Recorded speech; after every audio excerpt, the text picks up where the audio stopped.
This is the top back of that. This must be this top Staples one. Oh, I know. Oh, this is not from Gale? Oh. You have one. Where'd you get it? No, it's on the one that these had at the table here. Use that. Did you get one of those? I have to.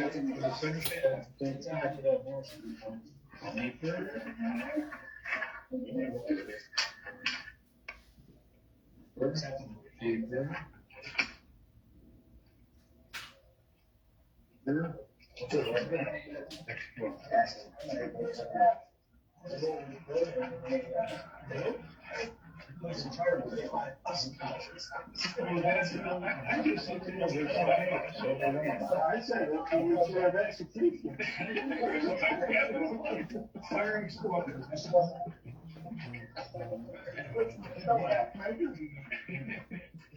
They can do it again if you just find them.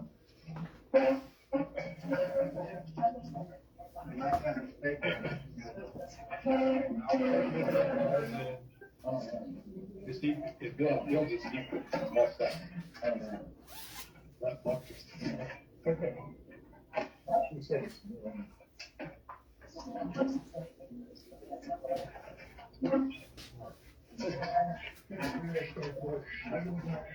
This is what I got.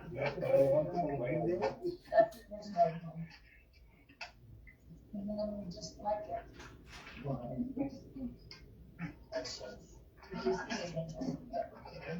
Other than Norman, on the back.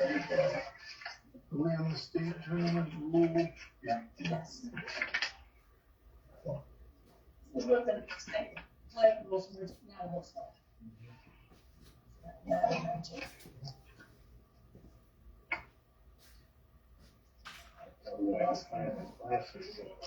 Good luck with that.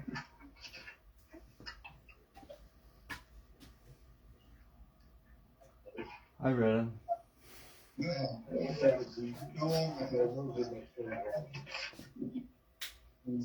Okay, guys. There's a proposal to roll number 2. Actually, as officers, we kind of approved minor changes. They wanted to change it from California Northern tournaments. And they wanted to change it, but we didn't want. What do they want? They wanted them to be backyards or whatever. She's a good one and all. They wanted it from California. I'm not in favor. You guys settle. That's what you're doing. Well, anyway. I'm sorry, I just confused myself. We're saying with 3 sanctioned California tournaments, okay? And you just have to have 1. Okay. And then it's just a word. Okay, do it up, it's got a water bottle. You're gonna have water all over. Thinker? It's up off the floor.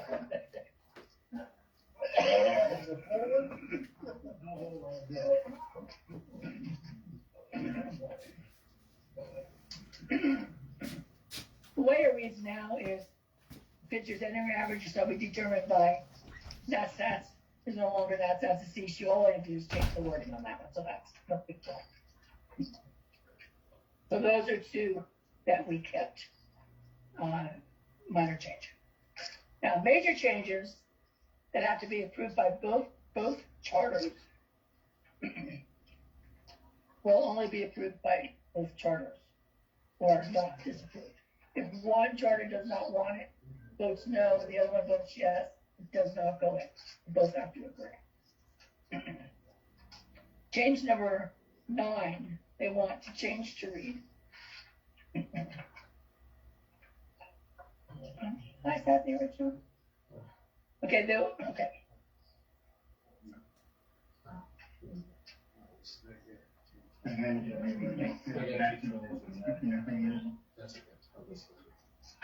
Well, I got it on here. Yeah, we look at that, make sure I'm right. The state tournament must offer the following divisions: men, women, elders, junior boys, junior girls, cadet boys, cadet girls. Age 12 to under. Senior men and senior women may be offered at the discretion of the tournament director. In each division, the highest percentage group shall be the championship class. Additional classes will be formed if course and time are available. The divisions will not be mixed. So, right now, I know, don't even put it.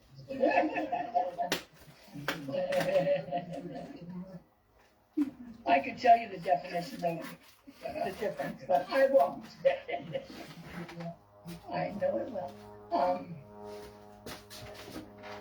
We used to have that we could handicap if there was a 12% greater spread, maybe used by a division, but not the top group, like men's champion, women's champion, designated top groups, okay?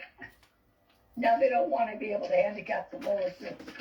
I have mixed emotions on that one. Does that affect the cadets? Do we have Yeah. one cadets? Tournament director has the right to do what he wants, basically. Let's go first. Uh-huh. So we don't want to be able to mix lower classes that we're over at.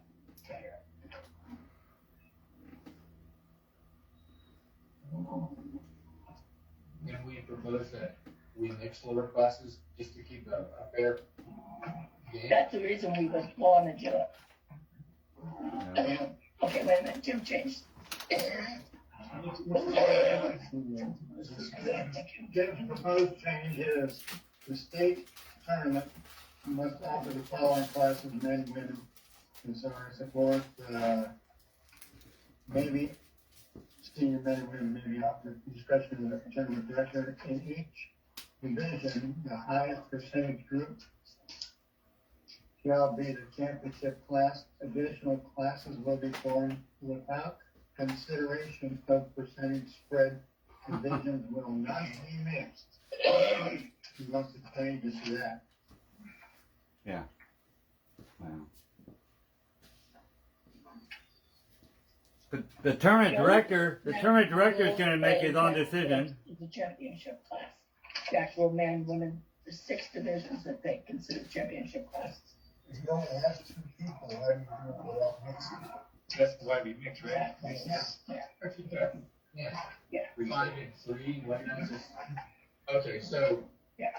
They each get their own title. So that happens with the cadets and the juniors. But what they were thinking of is, we have in the past mixed lower percentage pitchers, 30-foot elders and women, 30-foot, because they're not a state champion class, they're a state class champion, okay? And we would mix it rather than have 4 elders pitching each other round robin, 3 women pitching each other, just pitch them together. They'd still get their class as a man and as a woman. That's what we've always said in this house. Yeah. So why would we not want to do that? Do you have any reason? So if we disagree with this proposal, Right. then Say it no. doesn't change. Exactly. Say no. Doesn't change. Make it, what's everybody think? Anybody have other opinions? How do you feel about this one? Tournament director is going to do what he does. No. You said no? Okay. Okay. Everybody has a chance to go to the state. Yeah, exactly. Okay, so number A is gonna be no. Rule change to 9. Change to rule 10. Championship classes shall have a minimum of 6 pitchers. If there are less than 11 pitchers in a division, they will all pitch in the championship class. The championship class in every division will be paid the same. All the pitchers in the championship classes will be paid unless they refuse to accept payment. I can't imagine. This is Jim's proposed Yeah. change. In all cases, below the championship level, the money should be distributed equally based on the number of pitchers in that group. Every effort shall be made to give all groups the opportunity to pitch 2 days. The way we have done it in Northern California is the championship classes always get a little bit higher payment because they are the actual state champion. The rest of them are all class champions, state class champions. Is everybody in the championship class get some money back? Yes. Yeah. Yeah. Yeah. There was only $10 difference We'll this do year. as much possible working with the money that we had to get as many people paid in each group as possible. But Say again, Jeff? There was only $10 difference this year. From a regular class to the championship. $10. Really? 150, 160. Wow. The different on the championship class. This year was the worst. yeah. Anyway, I don't agree with if you only have 6 pitchers that belong in the championship men's class, we've looked at this in both directions. If you only have 6 or 7, 8 pitchers that qualify to really be in that championship class, do you want to put 11 in there just to make it 11 pitchers for 12 pitchers in there? No. What if you've got 30% difference? Would you want to be in that class? Oh, well, they probably wouldn't be in it if they wanted Yeah. to. 6 versus somebody that, I mean, somebody can make it at 25%. Yeah, and they should have a minimum of 6. I mean, they've tried to force, the thing is they've tried to force us into putting whoever they are, no matter what they are, they go down to 12 people, go in the championship group. Because they say their people want to have a chance to win it. No. Well, why do we put out so many places? I mean, it seemed like there were some groups that 8th place got money, and that just seems a little. In the championship classes, they all get money. Yeah. You think they're last place? Yeah, Yeah. because it's so hard. They're all pitching. Yeah, yeah, and they pitch That's 40 for showing up. 40 shoes. And the ones below that, how far did the payouts go on those? Yeah, it depends on the size of the group. Yeah. 12 people. They at least, 8-person group. Did they pay extra when they go in a championship group? no, that's only at the world tournament. Yeah, because that's the second tournament.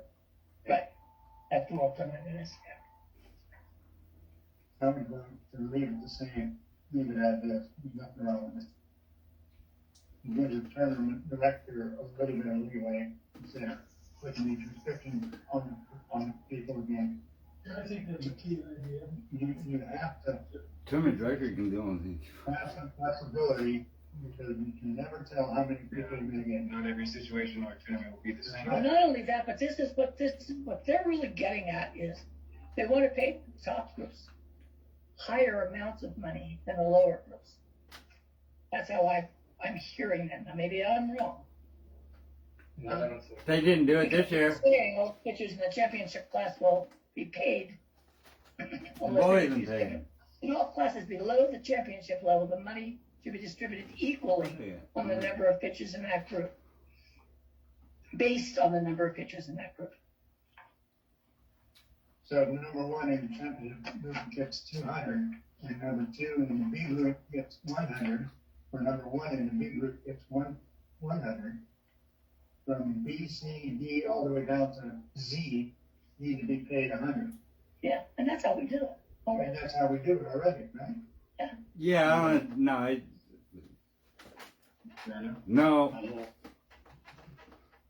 Yeah, exactly, no. Yeah. Anybody else? Vote. Everyone know? Any more questions before we vote? You can't talk about it. Oh, no, that's based on a formula on the amount of entries and the entry fees. The money you pay stays in your group. That formula doesn't stay out. Ours is based on where our money comes from is the entry fees and our $2, part of the $2 a tournament that we get for pitchers. Yeah. That's all of the prize money that we have. So that's all I can distribute.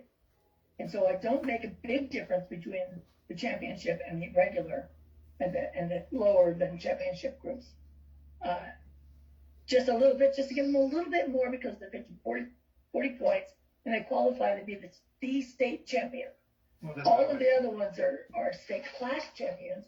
They're not the actual state champion. What if you were to take out the very bottom of the other classes and take that money and throw it to that top bracket? The money it stays in your group. Yeah, Money, yeah. the money Like paying six or stays in seven your place group. in a normal Right. class, why not just take 7th out and take that money and give it to them? Well, we could do that. That's I a think we good have too idea. many places. And I'd really like to have more input on that. I mean, we've done it this way for so many years that, you And it's know, nice that okay, what do we have now? a lot of people get paid out, but from a Yeah. competitor's perspective in a way, I think it's too much. That's good to hear it from that direction. Thank you. Yeah. You said about $2. Does Northern Cal? NorCal gets they one. get money, or does both Northern Cal and Southern Cal get a piece of the pie? No, Or who's hosting it? they better not. Or is that tournament, nobody makes money and it just goes out to the competitors? NorCal? The state tournament. NorCal does not contribute to Southern Cal when they host the state tournament, right? No, we But don't. when we're We hosting buy it, a plaque. But when we're hosting it, do we get a percentage of the entry fees for our expenses and things like that? No, all goes into the prize fund. $2 worth per player. All of the No, entry no. money goes in the prize And fund. it goes towards running the tournament. 2 Or years, something. Yeah, 2 years worth. gotcha. Right, Oh, prize money, so then we get nothing right, to host it. exactly. Okay, that's good. Well, I mean, we don't want to, I mean, we buy the awards and everything, which is kind of comes out of our pocket, but you know what? That's good. It's our state We're championship. invested in our. Yeah, The dollar I per think so. person stays in the so we're voting no. Yeah, sure. Thank Okay. I hope I'm saying these right, guys. I'm sorry. It's been a long month. You want to read it? Yes. Proposal to change rule 11. Oh, yeah. In all adult championship classes, the games shall be 40 points. In the junior Oh. and cadet championship classes will play games consistent with their skill level of the entrants to be determined by the tournament committee. The tournament committee is. Isn't that in two? President and secretary, The two charter presidents and the tournament tournament director, which is normally. Jim's proposed change, with the exception of cadets, all championship classes will pitch 40 points, while cadets will pitch 30 shoes. All other classes will pitch 40 shoes. There will be no handicap at California State Championships. He does not say championship class, he says at the state championships, which means there will be no handicap Give me for all redundant on that. game class.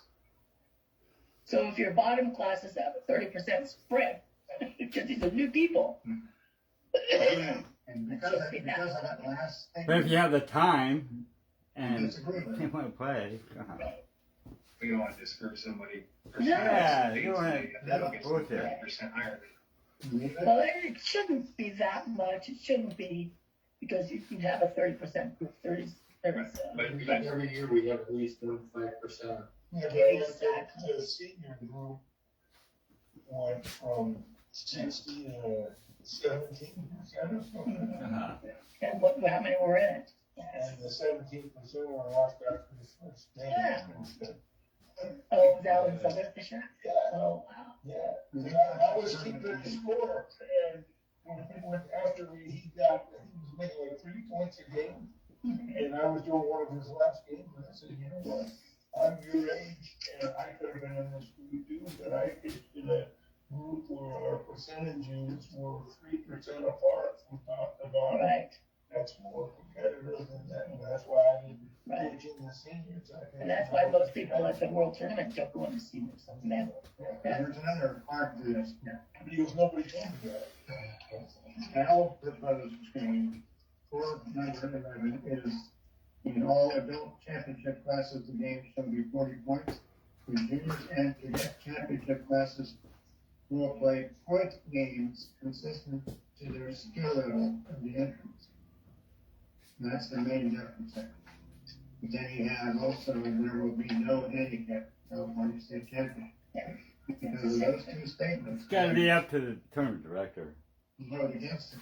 You gotta leave the, up to Yeah. the description of the term correct. Yeah, for sure, that. Tournament And director. then up the depths to like class, where they're gonna drag it on. They're gonna play at least 2 less games. And so what if it goes long for them? Yeah, They're at the state I mean, tournament. they're young, they're having ball out there. You can get 30 points or 42. Yeah. I guess. When I was a kid, I didn't want to quit. Point Emily, that she hit the world after they finished. They just started throwing shoes because the other guys. They had to still wait for played. the other one. They were just rushing around and they were just, so that's a moot point, no change. Absolutely, okay. Everybody else? Ah, the Great. sun's out. Yeah. We kind of knew this was gonna happen. Saying no. We're saying, no, we don't want to change it. Yes. The sun's We're out. saying- We're saying no. Sorry, guys. No. Really all on you.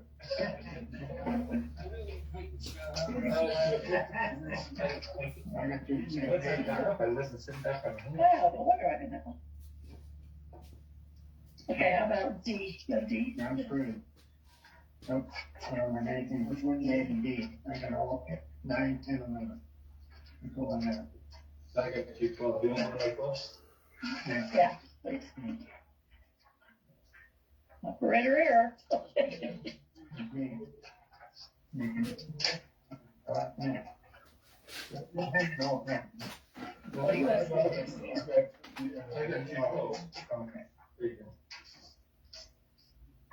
That's a bad one. Proposal to change Rule 12. Names one and loss will determine the final positions. Yes, All- positions. All first place ties will be broken by playoffs and governed by NHPA rules. All other ties shall be broken by percentage, except handicap groups. Where ties from second place will be broken by who beat whom. House proposed change. Names one and loss shall determine the final position. Hal's getting pretty old. Place ties shall be broken by playoffs and governed by NHPA rules. All other ties will be broken in accordance with NHPA rules. It doesn't make any sense. Yeah, you gotta have one way or the other. Who beat who, percentage over percentage handicap. Well, right now, it's, We gotta give a break to Hal. He's had a long life. This is from Hal. No. games won and lost Whatever his name with is. all positions. And All this first is place. based on his previous, all other ties. Right, This is based on his previous suggestion. Yes. Learn groups be handicapped. Yeah, That's what he's basing. that he did say. But because they failed, this is. This is irrelevant. Makes it inconsequential. Another question I is, think we it are was inconsequential. proposal to on the tiebreaker. In case who beat who, that game happened to be a tie. oh, it's such a mess. And then you gotta go back on percentage, over average or whatever you're gonna do. Yeah, Does it go to over ringer percentage after that or something? Yeah, that like, Otherwise it gives us a wrong.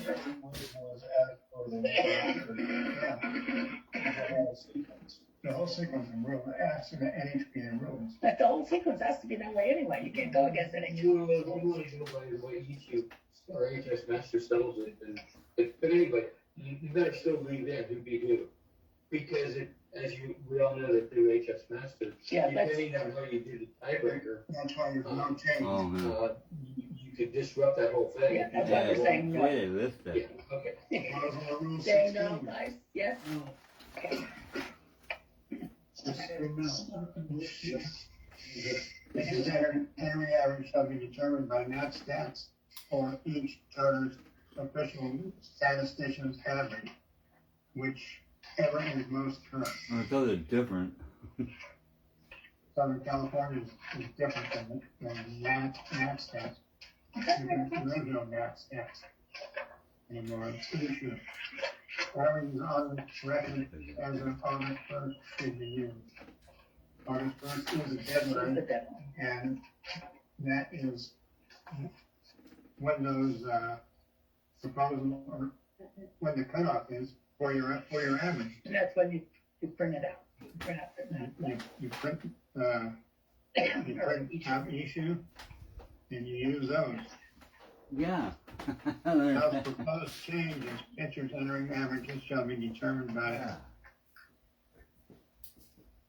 issue, NHPA's issue.com, sanction event as of the entry deadline. Well, Yeah, it has to be so. it's so obvious that it's not even necessary. All I gotta do is change the word net stats to issue. And we told him that too. I think what he's saying is in case tournaments haven't been turned in time for the deadline, if they come in afterwards, now what do you do? I think that's probably what he's getting at. Well, that's not fair to the pitcher. I know, but we had a history where our tournaments didn't get handed in. I And it restricted how we went into the state. Yeah. Realistic. Says 12. Yes. So you're saying. Number 12. And I thought we decided not to have any handicaps. That's correct. Yeah, we're right. Good one, Bill. No on that. Yeah. We voted no on there. Okay, so we're gonna stand by August 1st. We can still decide not to handicap anything. Yeah, can't get it or not, right? August 1st, no matter whether all tournaments are submitted or not. Yes. Okay.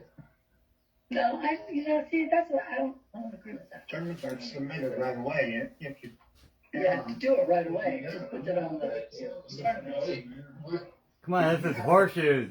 It's not rocket science. It should be allowed to go in. On August 1st, and that's your cutoff. But that tournament is not posted until August the 5th, for some ungodly reason. That's happened before. It's happened before. Not the reason anymore. Still. And then everybody's on HS Master, that's the problem. You just If you're fix on it. HS Master, you get issue. I know. It's instant. But if you're not on issue, like we did in the old days, we did it by hand, and then we did it by mail. But they're very rare now. So that's, You still have to type it, yeah. there's nothing you can do about that. That's up to the, August 1st is the deadline, no matter what the circumstances. but that's up to the clubs to get it. Yeah, you can't do anything about that. Right. You got it. That falls back to the clubs to make sure it's done. But the schedule for the state tournament doesn't come out until like a week before, so you got time to adjust the schedule if there's an average mistake. Oh, yeah. Oh, yeah. And you guys approve it, they approve it, we got, everybody's happy. I don't understand this. Good call. So you're voting no on 16 or? Yeah, no. I know on all of them actually. Yes.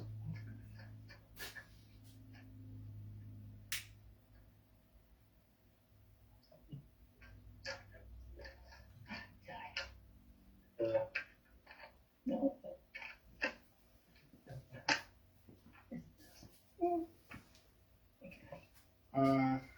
Proposing to change Rule 16, we're not gonna change, right? Right. And they want to change their master. Yeah, they're gonna That- change. that- They're gonna go along to do that. It has to. Yes. The computer couldn't do it? We have the method to check it. Yes, We agree. Yeah. yes. So it should be yes, huh? Yeah. I don't know. Yeah. Wait, we agree on what? Wait. 16. No, I agree.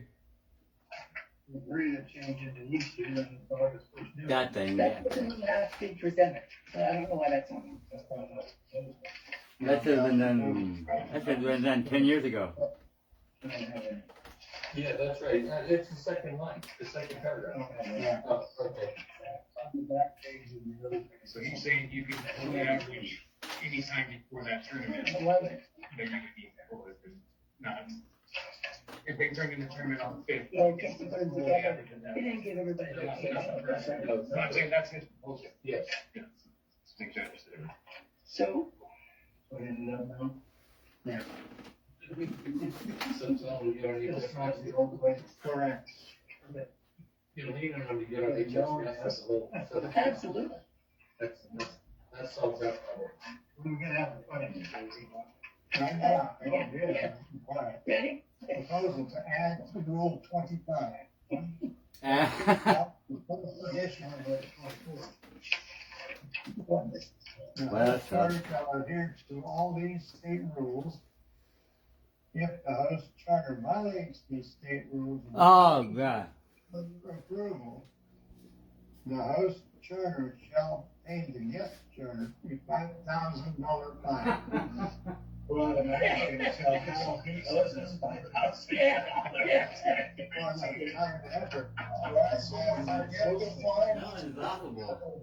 Yeah. That's all right. Rules and. He's getting old. They always break the rules. Always do. Oh, yeah. Yeah, it always happens. They always. So that's an obvious no in my opinion. Hey, that's a good way. That's a good way to end it with a laugh. That was a good laugh. That was a joke. Because we didn't have the other thing to do last year. My fault.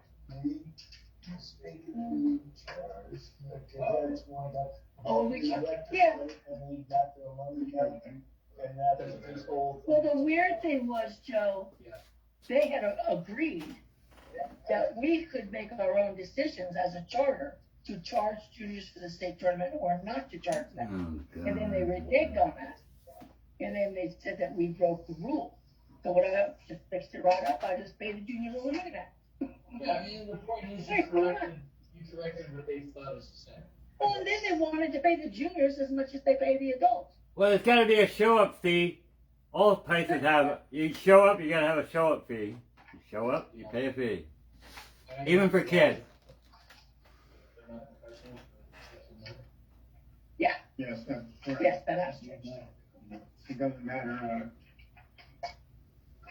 That's- county has their own thing in it. So we voted no. Our committee for the NHPA. Okay. We knew. We had already talked about that. 25 is formal, Richard. Yeah. He dropped it because I raised that shell. He took it off. With the H in there, I got it in there. How come George Davis' name is underneath, election of officers? Yeah, I thought he might want to just, Joe is up for election. Or Mike can do it, whoever wants to do it. Who wants to do it? Election. We have president, second vice president, fourth vice president. I fifth vote vice Truman. Hey, if Joe, Joe, he's good, but he doesn't want to do it. Officers, we have Joe up for re-election, Jasmine the second VP, Jeff the fourth VP, and Dave Lane the fifth VP. My question is, to start with, are all willing to continue serving in the law? I have it in writing from Johnson that she will continue. Did they all say yes? Okay. I think I'm not gonna start over to George. No. What? No, I'm not. Oh, come on, I missed that. What? Make a motion. He's standing by just in case he's needed. Oh. Motion, Dale. Who cares? Is there anyone else that wants to run for office? What'd he say? I got it. Jeff, are you ready for office or not? Well, yeah, I thought we just, didn't we just vote or decide incumbent or whatever? Well, that's what we're working on it. You have to say, yes, you were willing to. Oh, yes. Oh, yeah. You want an autograph? Or no, nobody else running for office? Wait a minute, I'm putting Tyler's. I heard that you were gonna leave, and I'd take your place. I would ask for a motion On this agenda. I would ask for a motion that we, Somewhere I've seen it written. re-elect the officers by acclamation. I'll second the motion. Is everyone in Just favor fill out of 25. the officers? Yes, Yeah. aye. Yeah. There's your election. You didn't say opposed. All opposed? Hey, moving along now. It's only 2 o'clock.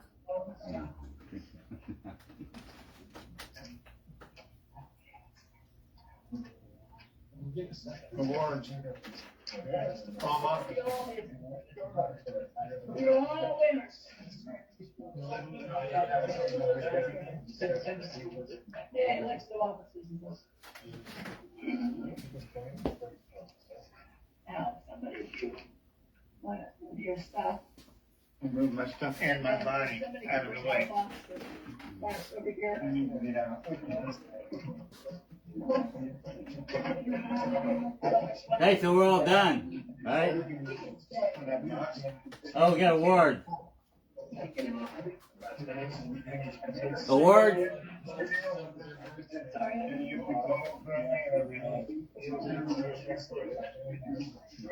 I'm not going anywhere. Let's see you guys. Oh, was I second?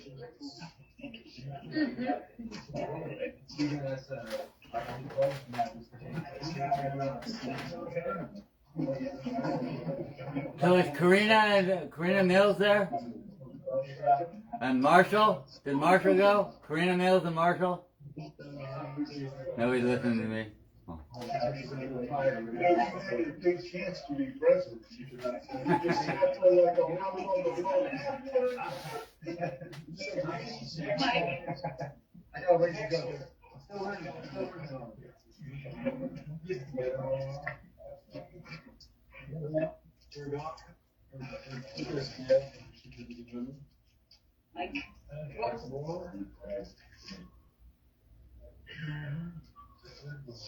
Well, you're giving those out, so. Yeah, well, you can give those out with the plaques. I put you down to give out the Northern, he's gonna give out the. Is that okay? You can come over here if you want to. Oh, relinquish my trimmer. That's how it worked out. Yeah. That was the This is yours for last. So too quiet out there. Have you got any feedback from, I haven't put a word from him. Yeah. Sadly. And we've tried everything to contact him. oh, he's not responding?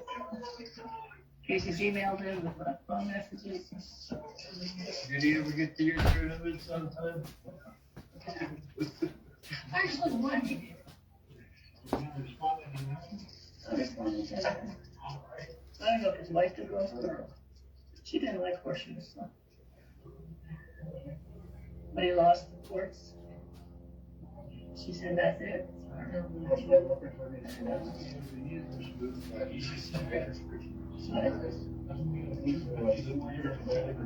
Because that's why. I only wanted what you told me.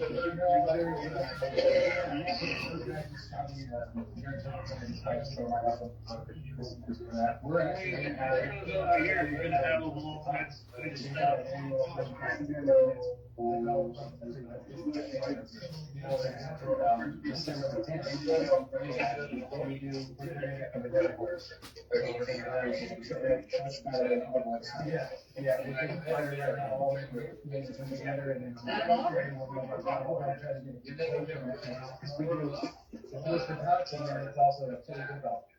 It should be the two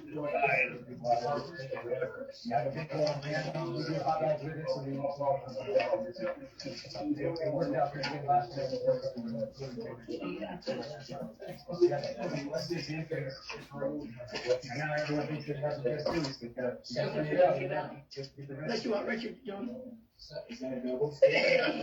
So most of our tournaments, we'll do like a. I'm ready. And everybody always wants to play that for the second one, so we'll either do another blind or double. Maybe let Richard. Yeah. Back to order. Okay. And then I'll say that. Here are the awards based on statistics. It's 2021-22 season. First on the list is Player of the Year, not to offend anyone, but I'm pleased to present this to Richard Robbins. Hey. Total points, the next closest person was Rick at 81. On down from there. Yeah. This is the top 20, we want to see it. You should have crippled him one day. Well, that is from us keeping score. And then the next award is for Rookie of the Year, we have a tie. We have Lisa DeSherry. Wow. And Matt Wiggins. With 21 points apiece. Now, Lisa did do 11 tournaments and had only did 5, but he must have done a little better win-wise. He won the states in his division. All right. Okay, yeah, that'd give you extra points. You gotta take. Oh, Lisa's in Willow. Yeah, I'll take that. Yeah. Okay.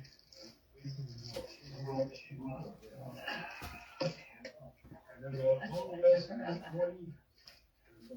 49 rookies on the list. They varied from 21 points down to 1 point.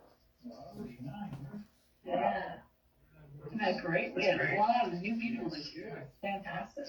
What was Lisa's score? No, we'll talk about it. 20 points to Of course you would be doing. Okay, we'll take 21. Matt and Lisa had 21 points each.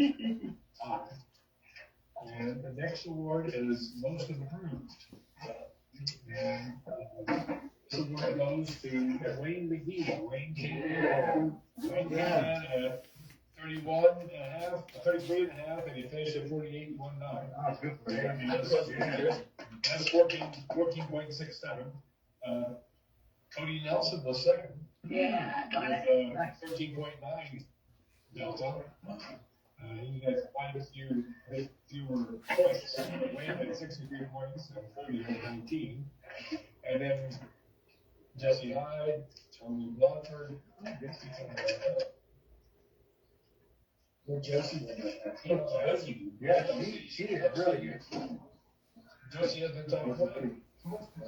You have a record, but I don't, should I tell you something that's not right? I don't see her. Josie Challenge. It goes down to Tim Atwell at 7.74%.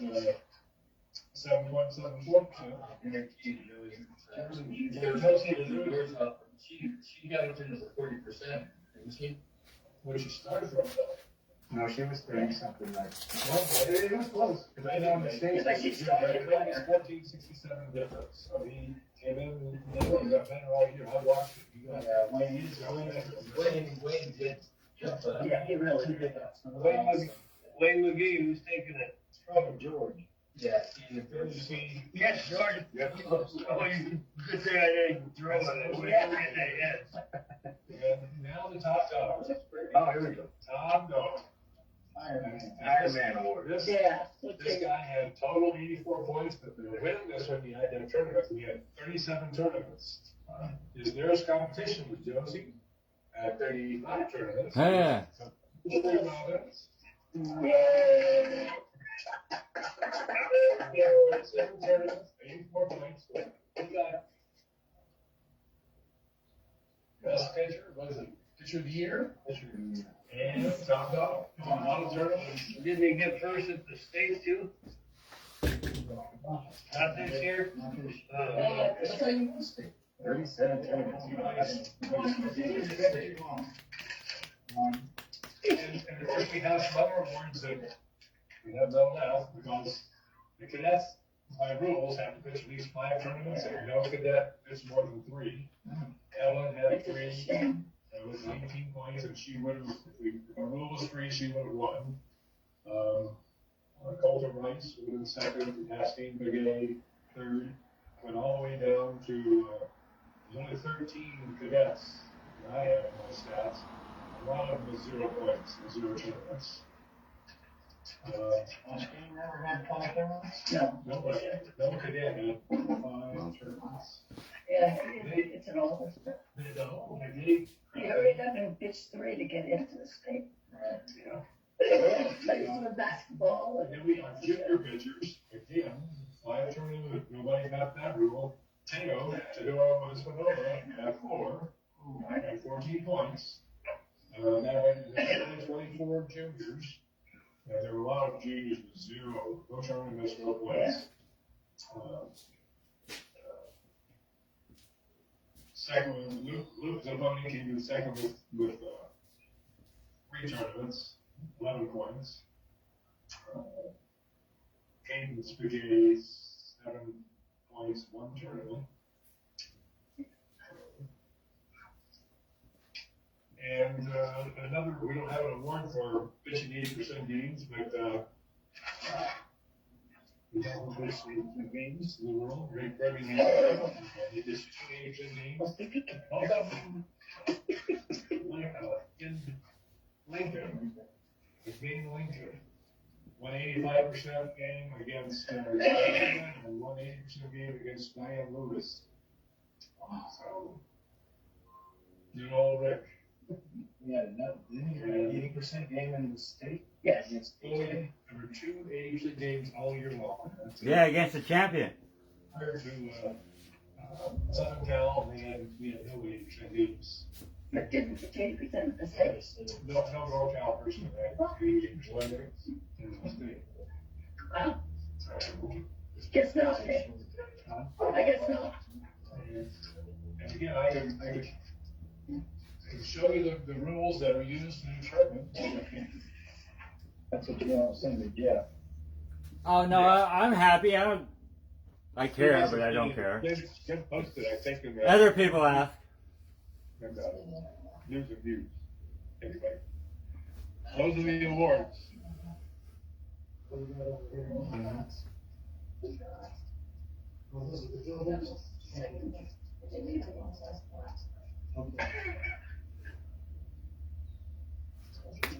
Everybody did a good job.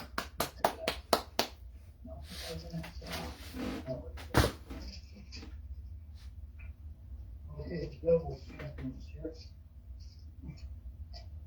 I'll go second. Okay. Thomas Larson and Gina Sear. Okay. Well, I'll take a vote. You take one and you take. His name is first one. What club is Gina with now? She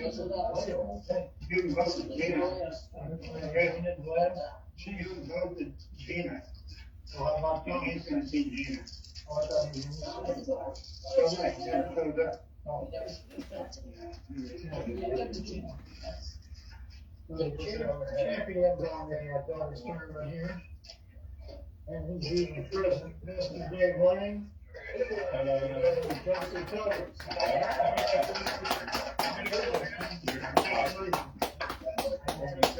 You want to take Josie's phone? She did what, 45? That's the last game. And then here, scorekeeper of the year. Scorekeeper of the year, Jeff. Hey, she's taking a shower right now. Okay, good clean fun. Who can take that? I'll take it. Oh, Congratulations, Jeff. all right, Jeff, good for you. Me? What? My mom. That's all I got. Jeff, I got your mom's. Did we have, Hey! we have nominations for goalkeeper of the year? I think we have a vote on that. Yeah, you see. Yeah, we should have voted for Casey. We probably should have, invited both, nominations. Junior. So next year, is the Iron Man. I see, we need to have someone Change the rules. Okay, so this is for the NorCal Championships. This is the Class G, and this goes to Joe Allen. He's 12. She's Tuolumne. So, you're gonna see anybody? I don't see anything. I'll take it. You want me to mail them to her? So now this is Class B in here, right? All labeled Class A and G. All right. So give me let's do this. This is Tuolumne.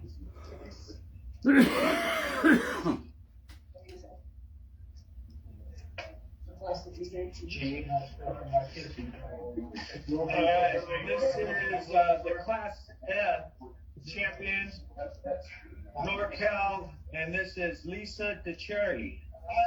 Where's she at? Willows. We got something for her there. Lisa DeCherry, Class F. Class B championship.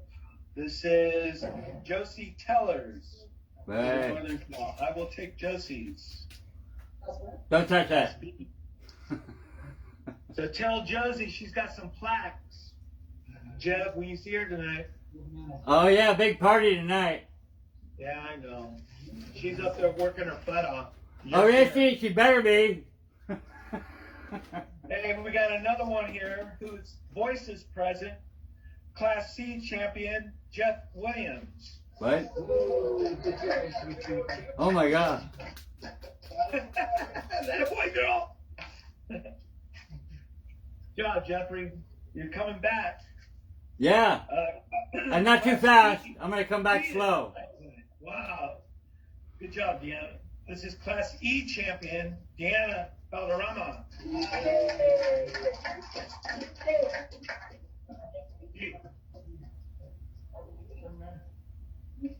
Good job. Good vision. All right. There she is. Class D champion would be the Class D is Mr. Marshall Manano. Marshall. Yeah. Pick it up the table. He's not gonna run away. No, he's,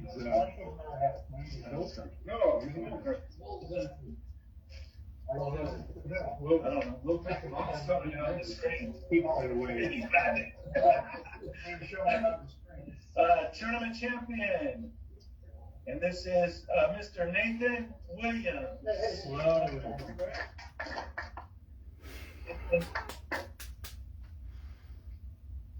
I see him.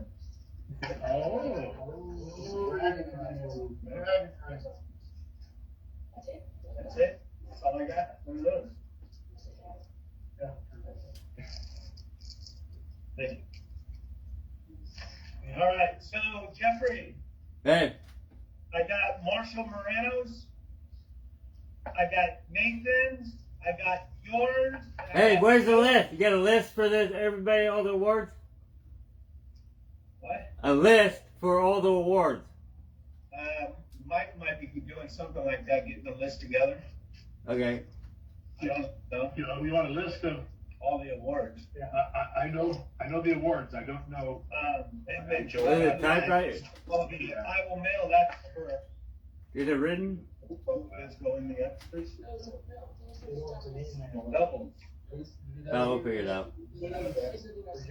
So first place doubles, you gotta put that in there, please. Yeah, that's the two awards. Those are all doubles that I just gave you. Right, what are these? Those are all doubles. Second place, you got 'em.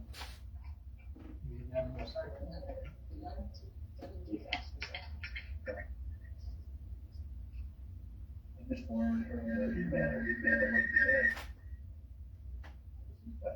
That's mine. oh, that's good. Alright, but I don't know who mailed it. That's fine. Put them in that little baggie. We can. Okay, and then this is, group 2, first place championships for the doubles. That was mine. You can look it up on each, can you get each? Yeah. You can find out who took second. What's the date on it? The date is, Jeff, you're welcome. Thank you. It's October 2nd. You know, those classes. Yeah, bag.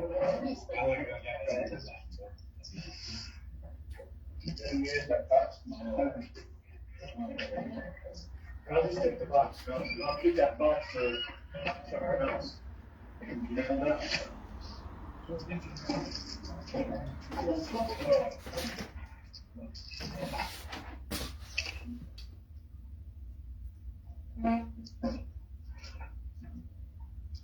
So are we all set to go again? It is time for the presentation of our Hall of Fame awards. To be inducted into the NCHPA Hall of Fame is probably the greatest honor that an NCHPA member can get. So I'm real tickled to be involved in the announcement today.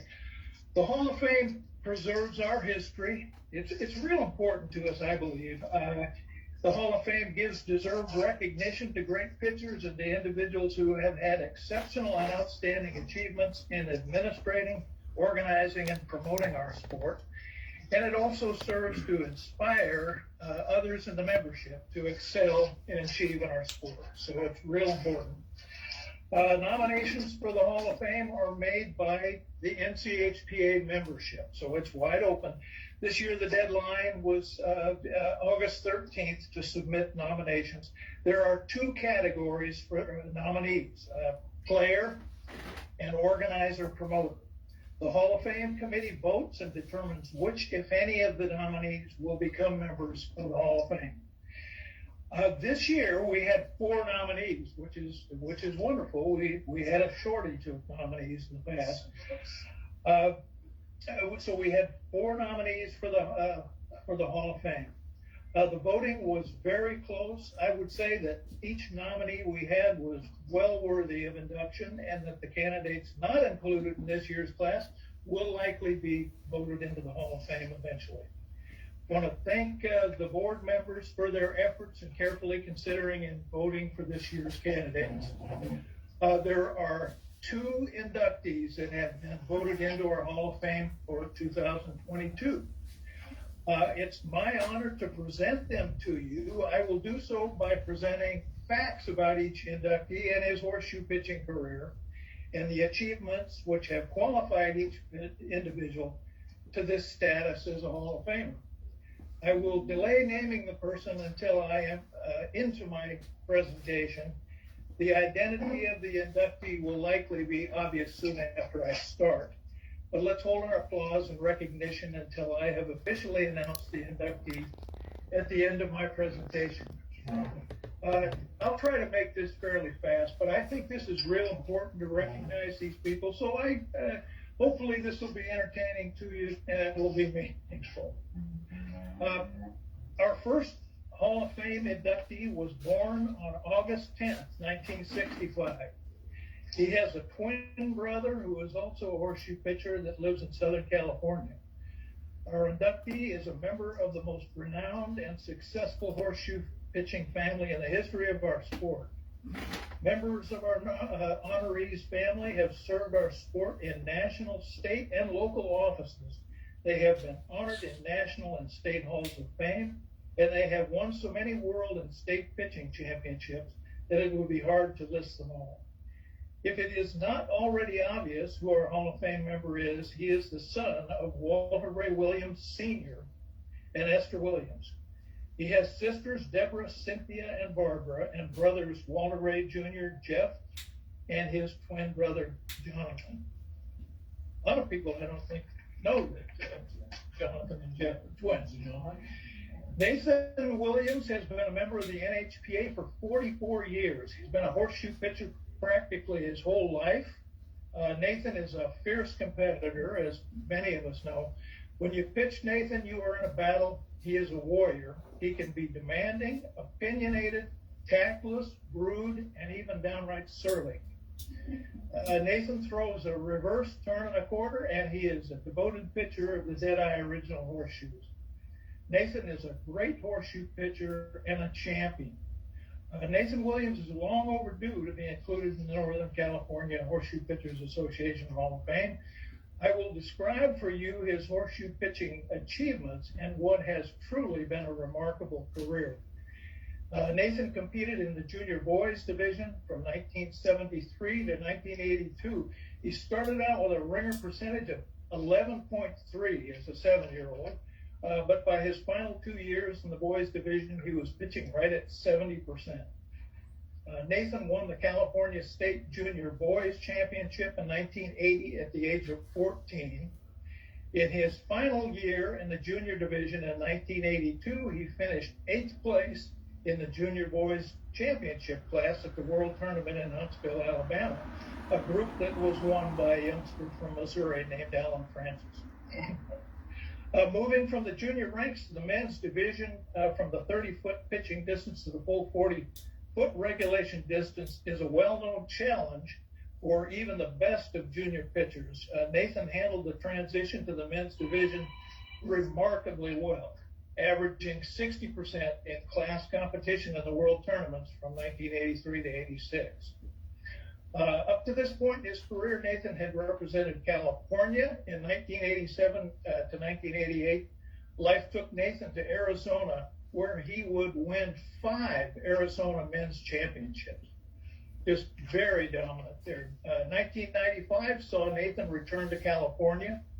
The California's men's championship that year went to Nathan's brother, Walter Ray, who pitched 79.1% to win the title. Nathan finished second, just 1 game behind Walter Ray, with a great ringer percentage of 75.1. In 1996 state tournament, Nathan finished second to Walter Ray again, and in 1997 finished third to Walter Ray.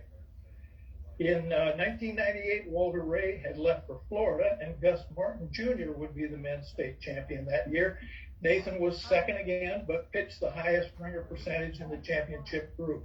Phenomenal how consistent he was. Let's see, 1999 was the year that Nathan broke through to win his first California men's championship. In second place was the great Jesse Gonzalez.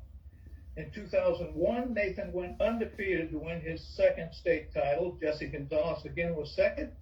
In 2004, Nathan was back on top of the California Men's Horseshoe World for a third time with a perfect 11-0 record. In 2006 at Bakersfield, Nathan won his 4th California men's title with only 1 loss. Remarkable that streak. Nathan has made 4 appearances in the men's championship group at the World Tournament. In 1988 at Pleasanton, California, he finished 13th place, and that's 13th place in the world, with wins over 23-time Kansas State champion Merlin Potts, who many of you may have read just died here within the last month, beat Jesse Gonzalez, beat 3-time world champion Dale Lefoski of Minnesota, and beat Kevin Cohn of Iowa, who would be the world champion in 1992. So he beat some great pitchers. Nathan's second appearance in the men's championship group was 1989 at Spearfish, South Dakota. This world tournament had television coverage on ESPN. The championship group had the normal round-robin competition with the 4 top finishers going into a ladder type of competition to facilitate the television coverage.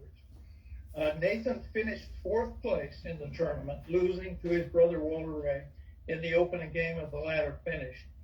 4th in the world was quite an accomplishment.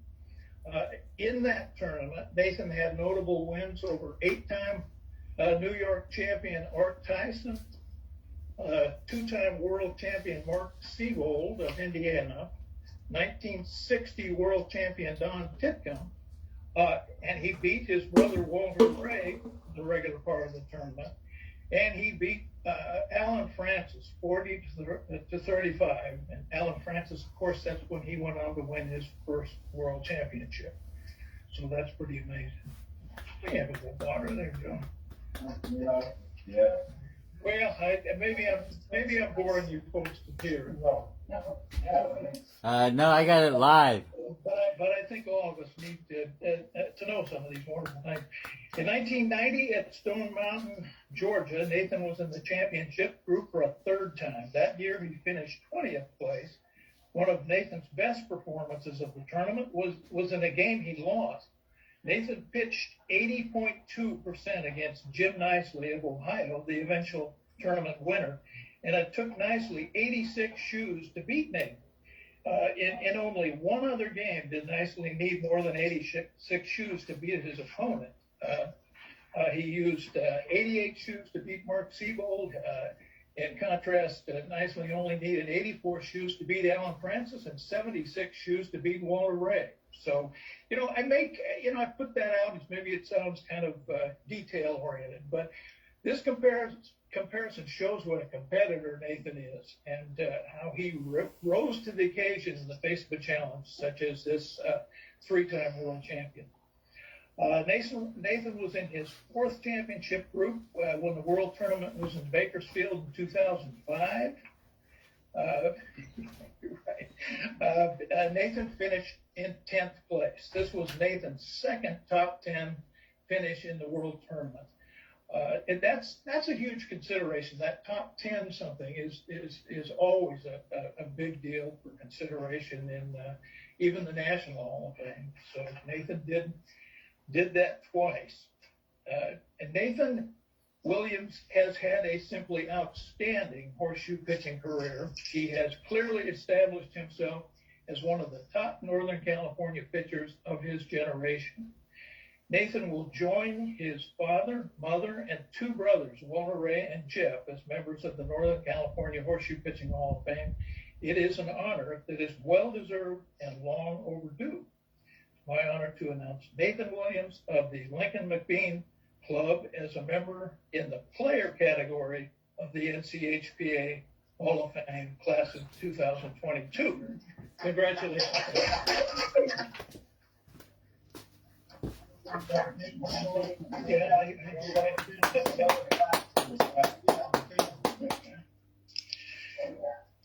You have gloves? Cool.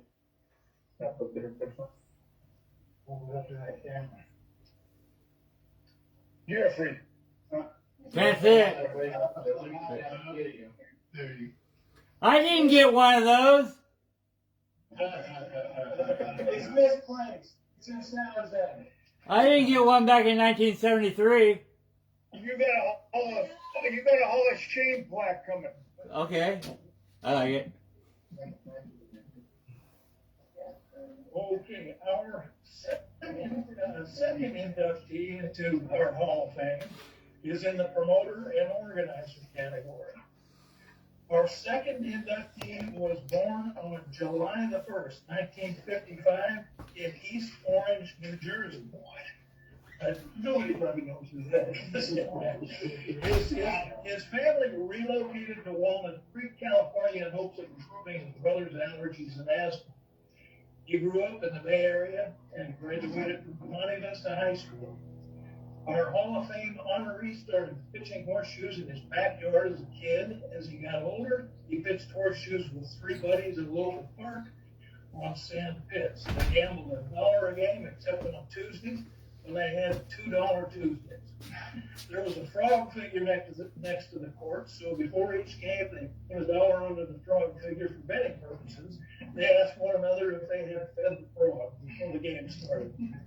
They played games to 21 points and kept score with washers. He and his buddies also played in some informal Danville leagues. Our Hall of Fame inductee, let's call him Joe, became aware of the NHPA when he went to the fair at the fairgrounds in Tri-Valley. The horseshoe courts were on the fairgrounds, not in the present Tri-Valley Club location. When Joe was at the fair, they were holding an invitational horseshoe tournament for the NHPA A-level pitchers. Joe was amazed at how well the players pitched, and he decided he wanted to pitch in the NHPA. Bill Brown was in charge, and Bill was the one that put that scrapbook together that Richard brought today. Bill Brown was in charge of the club there at the fairgrounds and was very helpful and encouraging to Joe about becoming involved in horseshoe pitching with the NHPA. Joe lived in Martinez, so he was about halfway between the Tri-Valley Club and the Vallejo Club. The Tri-Valley Club practiced from 1 to 5 on Tuesday, so Joe couldn't make it to their practice because of work. The Vallejo Club practiced on Thursday from 4 to That's right. So that's where Joe became a member. What a gain for Vallejo, I would say. Ben Yost and Vern Gosney, both NCHPA Hall of Fame members, who were running the Vallejo Club at that time. Joe Summers has been a Vallejo Club member and an NHPA member for 29 years. Ben Yost and Vern Gosney took Joe under their wings. Ben always told Joe that 98% of the people in the world were takers and 2% were workers. It didn't take Ben long to see that Joe was a worker. Ben was really fond of Joe and started calling Joe Corporal. I'm sure. When someone asked Ben why he called Joe Corporal, Ben said it was because Joe does all the work around here. Someone else wanted to know why Corporal, why not a higher rank? Ben said, just look at him. Do you think he'll raise any higher rank? Ben and Vern taught Joe all there was about running the club, particularly about maintaining the play in the courts. Both had their own ideas about how to do things. Joe told me in those days there was the right way, the wrong way, and Vern and Ben's way. And they didn't agree all the time. So Joe was exposed to a lot of different ways to manage and deal with the Horseshoe Club operation.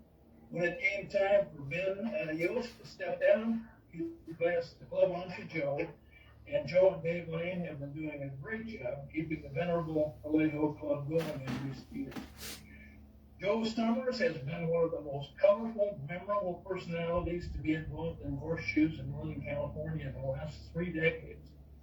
Joe is loud, boisterous, outspoken, opinionated, irreverent, and when you first meet him, he can be a little off-putting. I hate to say so tonight. But it doesn't take long to see that he loves horseshoe pitching, has a great sense of humor, would do anything for you, and beneath the rough exterior, there is a heart of gold. Joe's love for the sport goes beyond just pitching and the shoes making ringers. He loves all the give and take, the bragging, the put downs that go with the game. He loves to tease and give his fellow players the business, but he also loves to get it back from them. In Joe's 30 years of horseshoe pitching, he's helped make a lot of good memories for pitchers, and there has been a lot of laughter heard and smiles seen by Joe's good-natured antics on the court. Yeah. Put Joe Summers on the horseshoe court, and he becomes larger than life. Joe loves to create Summersisms, which I call them. You know, these are terms that Joe coins to describe various horseshoe pitching situations. I'm sure you've all heard a lot of them. But, years ago, when our tournaments were larger, there was an A group, a B group, all the way down to the F, an F group. So today, you seldom see a local tournament beyond the D group. Well, the F group was the beginning low percentage pitchers, and Joe started calling the F group the F Troop after the 1960s sitcom F Troop, which was about one group of U.S. cavalry in the 1860s. I first met Joe when he and I pitched in the F Troop back in the 1990s. Joe was the loud one. And to this day, Joe still refers to the low group. I don't care whether it's the D group as the F Troop.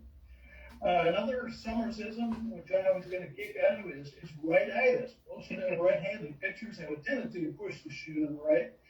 When this problem strikes Joe, he says he has a bad case of rightitis. Certainly Joe's most famous Summerisms have to do with the score calls, which originated in F Troop.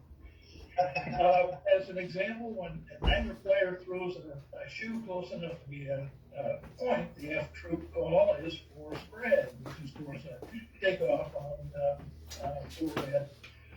2 dead, no score becomes 2 hung none in F Troop language. There's a couple of others that are so colorful they don't belong in a Hall of Fame presentation.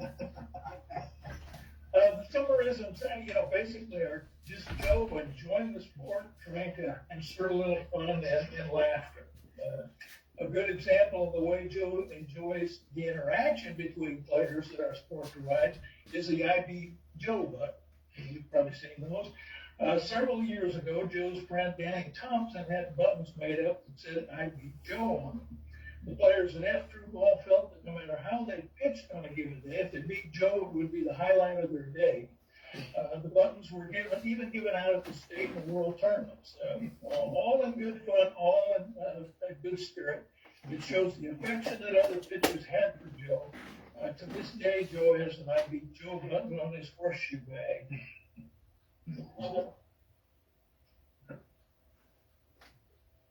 A lot of talking here. Joe has always thrown a hard driving shoe with a 3/4 turn. His favorite horseshoe has always been a dead-eye Clydesdale. Joe claims to have broken 19 pairs of Clydesdales, which probably has to be some sort of record. Joe's as strong as a bull, so he throws a shoe with a lot of force. I can just hear Joe telling someone he breaks a lot of shoes because his shoe comes in so fast and hard of a stake. And I can also hear his pitching buddy telling him that he breaks a lot of shoes because no shoe can stand up to landing on the concrete all the time. I still laugh when I think of the time in Santa Rosa where Travis and Hayden told Joe that there's not much white paint left to spray the stake, but don't worry, Joe, you won't need any paint because you never hit the stake with your pants. That's just Yeah. about me out in the work. With Joe's background in construction and concrete, he has done a lot of work on horseshoe courts during his years in the NCHPA. He's built several home courts for people, and he has a court he's installed in his backyard, and I hope you won't see that today. It is one of the nicest courts I've ever seen. He has a reputation for changing broken stakes. Often when Joe jumps off of his motorcycle upon arriving in a tournament, the first thing he hears is that there's a stake loose or broken on court 5.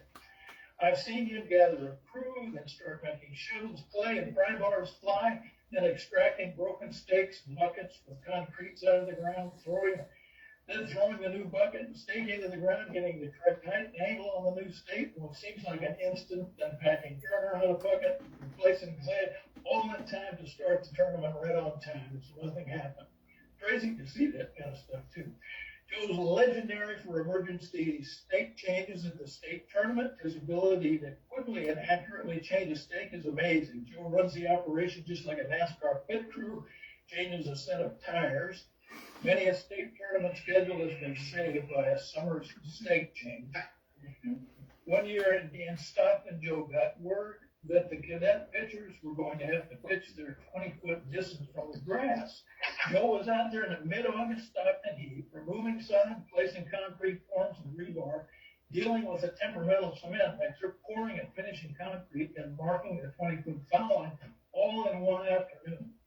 There was a lot of hard work and sweat that day, but the cadets pitched on concrete pads at state tournaments. It's just like Joe. Joe's work ethic is as big as his personality. In the last few years, when we had state tournaments in Stockton, Joe has been involved in hours of work supporting. To get ready for the tournament, he's brought new clays, cement work, stake replacement, constructing scoreboards, hanging boards, and turning an endless amount of clay after work, too. So many people, when asked to help on a project, start an endless list of problems they see and reasons they can't do what needs to be done. Joe has a mental outlook and an attitude of just getting in there and doing what needs to be done. If the clay is too wet, Joe takes a propane torch to it. If work needs to be done around the horseshoe courts, Joe will find a way to get that done. The NCHPA has benefited greatly from Joe's work ethic. One time when Joe's world tournament, Jerry Smith was running a shift and was in desperate need of a judge. Jerry knew Joe from Northern California days, and when he saw Joe, he knew that all he would have to do is ask. And sure enough, Joe didn't hesitate to put on the judge's vest and judge the shift for Jerry. A judging career started that saw Joe judge many state and world tournaments. I asked Joe if he took the judging seminar at the world tournament, and as you might guess, he answered, take it. I could give a judging seminar. always ready with a comeback. Joe's always willing to take the time to teach new pitchers about turning clay and keeping score. We were talking about that earlier, that turning clay and keeping score is the first thing people need to know. He's well known for advising the use of square shovels because pointed shovels are for planting roses. That's a sign. He advises the use of a pen that keeps score because is you can't erase the triplicate forms anyway, and after lecturing the new storekeeper on completely and exactly filling out the top part of the score sheet, he tells him if you can't remember the day's date, we'll just put today in the space. No, just move it away. Do this, do that, do that. If you can't remember the date, just put today. Joe Summers has served in the NCHP as an officer and board member from 2013 to 17. Joe was the first vice president. From 2017 to present, Joe has served as the president of the NHPA. Joe's term as president has been solid. We have enjoyed a time without meaningless controversy, nitpicking, or horseshoe politics. Joe has been very supportive of the clubs. There have been few weekends where he has not attended tournaments on both Saturday and Sunday. Put a lot of miles on that side. Joe Summers has been an important and memorable figure in the NCHP for the last 30 years. He has put a tremendous amount of work into the Vallejo Club and into the NCHP, into the betterment of horseshoe pitching in Northern California. Joe has loved horseshoe pitching and has worked hard to support his fellow pitchers. He is well deserving of a place in the NCHPA Hall of Fame. Joe will join Vallejo Club members Vern Gosley, Marion Holly, Ben Yost, and Kim Stockley as members of the Hall of Fame. Ben Yost would be proud and happy for the corporal. It is my honor to present Joe Summers of the Vallejo Club as a member in the owner-organizer category of the NCHPA Hall of Fame class of 2022.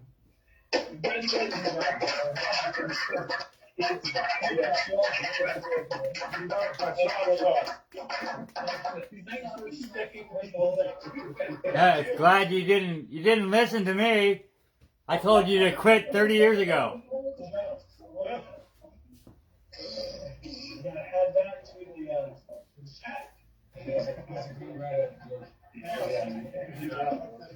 Thank you very much. Nathan's home.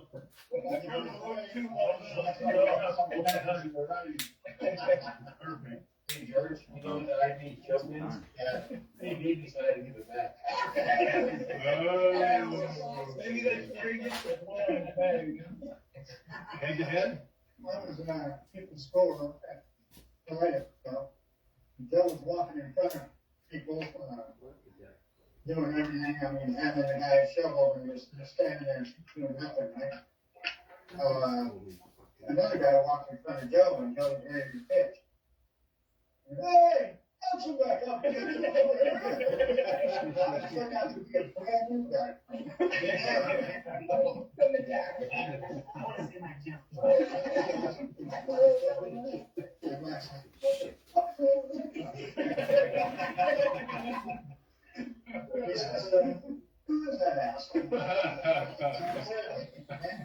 So I recorded the whole meeting on live Facebook.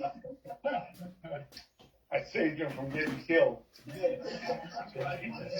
Get killed. Glad I've tried. You have any fists have been broken on his face? Yeah, I used that buck cheek. One time at Fred Valley, Joe was a long ways away, yelling out his famous scores. They get pretty blue at times. And Casey told me, George, go down there and tell him to shut up. There's a little girl over there that says, so it was kind of R-rated. My first big memory of Joe was. So Nathan's pissed off about something. Davis there. Yo. Yellow, and both our shoes, we were both on Jedi's, both painted black with yellow tips. Joe goes, hey, no problem, we'll let whose shoes are whose. Mine will be the ones I'm sitting on. I was always thinking, So I did my highest game ever against them. Now it's the thumb mark.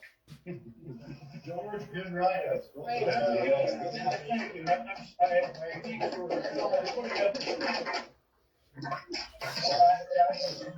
I had no idea how accomplished Nathan was. Oh, shut up! Shut up. Pretty good argument for Nathan to be in the NHPA. Yeah. He just went by. He just went by. He's right over there. Oh, did you hear everything we're saying? No, he went inside. Earlier he was getting all pissed off and we walked inside. Oh, okay, good. What's your source for the article? I gotta go check into. Mom was taking a shower. Well, online information and stuff. Online, it's all on there, you know, the old NHPA website? Oh. Personal experience with this. Well, yeah. I was surprised your memory's that strong about it. Yeah, forget it. Now what? Yeah. No, I got it all live. Well, Joe, We got a whole bunch of about awards. the two guys that I killed in Stockton when we were doing the 20-foot fence up. Mom made it out of the shower. What'd you kill him with? Heat exhaustion. That was Nathan. Cement mixer that we had that wasn't working. It stopped turning as soon as they got out of the concrete plant. By the time they got to Stockton, it was completely set up inside there. You didn't tell him about the shoes that you broke in ski slide? Oh, no. Oh, here comes Mom. Here comes Mom. They love that? Oh. Well, they're all done now. You get those walkers up in front and go when we But did that. yeah, right here. See, here's the camera. I threw a lot of guys and broke his shoe. And then he goes, what do I do now? And I said, you got 3 minutes. Hey, there's my mom. The shoe and Hey, guys. you're going to forfeit the game. So we ran all the way out to the parking lot and got another shoe. And then he threw a short ringer right after that wasn't good. Because that's a ringer. I said, no, it's not, but Right. you're straight Yeah, edge on it. And then you're live on Facebook. I said, well, where's your straight edge? He goes, "It's out See, the that's motor." going to We had to Facebook. run back out to the parking lot. This goes again to the and computer. again. And at this time, he was about 25 points ahead of me in the game. Oh, you got it. Hey, Mom got a plaque, right? Mom got a plaque for Back with his straight scorekeeper edge. of the year. Wasn't a ringer like I Yeah, told yeah. him, so he was even more pissed. Before they you pull it back. There was like 15 people there. And then the best part is, after he pitched 2 more shoes, somebody came out and said the Humane Society's on the way, and there's a dog in the motorhome that's dying to so left the dog and needless to say, it's I won the game. Oh, it's coming from Mike Anderson, I think. Oh, there you go. Hey, see, you get a plaque, Mom. Oh my. Says your name on it. Scorekeeper of the year. Thank you.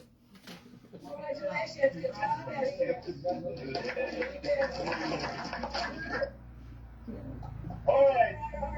Well, they got a nice thing about Now Nathan. the most important thing of the day is the They got a real nice thing award. about it. You did a great job about Nathan. I don't want him to hear that. No, I printed it out. It was- No. Sincere appreciation and gratitude of all your dedication to the sport of horseshoe pitching, bringing the Madeira Club into the NHPA Oh, statistic world is an accomplishment to be proud of. Your efforts of bringing the Turlock Club back into action is a monumental achievement. Together, your tireless efforts and dedication have managed to grow our organization by leaps and bounds. Your perseverance is noticed by the NCHPA and its membership. This award is presented to both of you for your joint efforts. Thank you.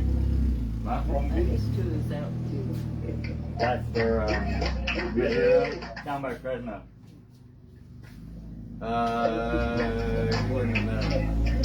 That monologue that's going through this year will be no brainer. Oh, I thought he was going out. I could have mailed these things.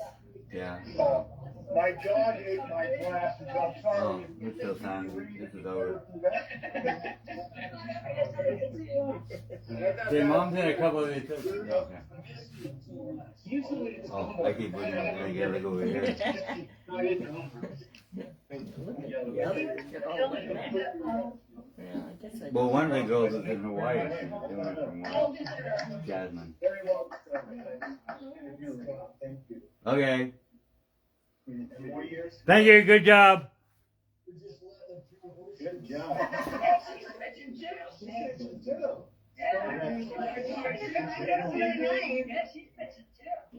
I'll email you guys. Nobody's listening. There's like 20 people in that house. Well, yeah, you've been there. That's Joe's house. Walter Ray went there a couple times. Some bowling. Just don't put it anywhere where the dog can reach it.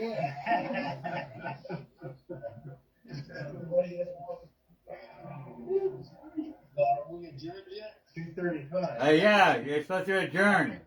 To adjourn. Second.